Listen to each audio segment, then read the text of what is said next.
Selamat datang di Cerita Warung Kopi.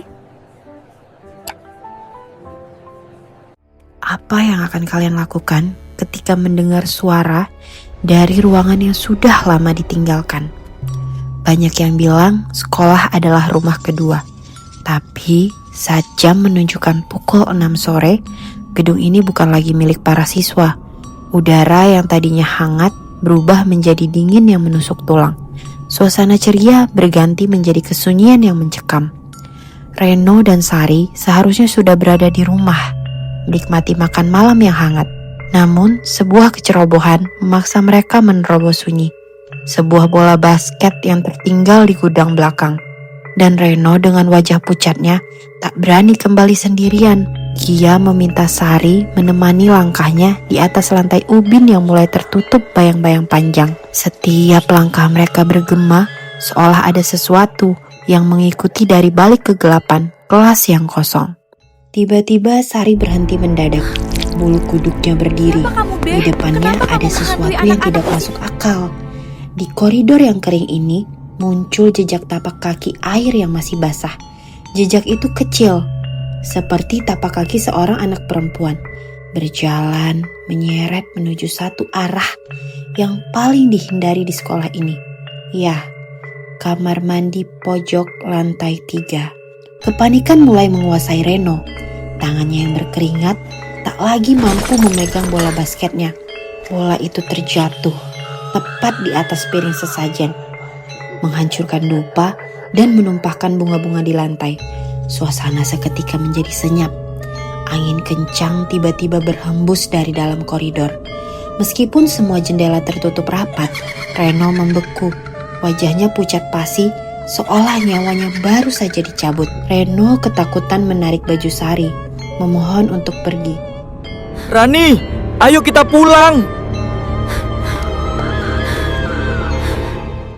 Semua orang di sekolah ini tahu ceritanya. Semua orang membicarakannya. Kamar mandi ini dikutuk. Banyak siswa yang pernah melihat bayangan kecil menangis di dalam sana. Dan sejak saat itu, pintu ini tak pernah dibuka lagi. Sesuatu di dalam ruangan itu memanggilnya. Dengan sisa keberaniannya, Sari mengambil linggis tua dari gudang dekat sana. Siapa kamu, Beh? Kenapa kamu menghantui anak-anak di sini? Pintu terbuka dengan suara derit yang memilukan. Di dalam sana, waktu seolah berhenti. Bukan monster menyeramkan yang ditemukan Sari, melainkan sebuah boneka beruang usang yang sudah berubah warna karena debu yang menempel.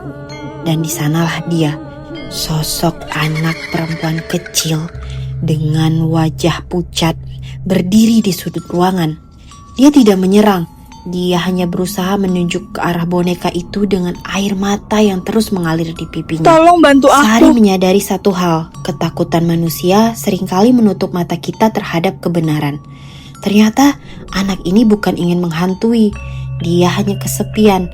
Boneka itu adalah satu-satunya kenangan yang tersisa saat dia mengalami kecelakaan di sini bertahun-tahun lalu. Dia hanya ingin boneka kesayangannya pulang. Selama ini dia sudah berusaha mati-matian untuk memberitahu orang-orang tentang boneka tersebut. Tapi setiap orang melihat dia, semua orang lari ketakutan. Hanya Sarilah yang mau membantunya. Dengan penuh kasih, Sari membawa boneka itu, mencucinya hingga bersih, dan mencari alamat orang tua sang anak yang selama ini hidup dalam duka.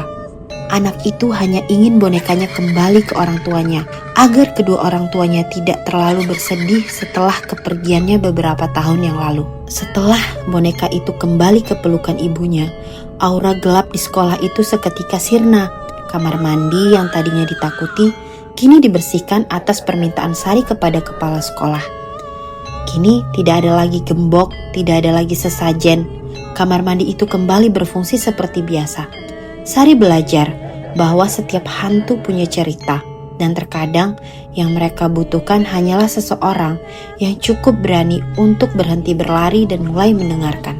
Nah, ada yang pernah punya pengalaman horor di sekolahnya juga nggak? Kalau ada, tulis di kolom komentar ya. Terima kasih sudah menonton. Tunggu cerita selanjutnya.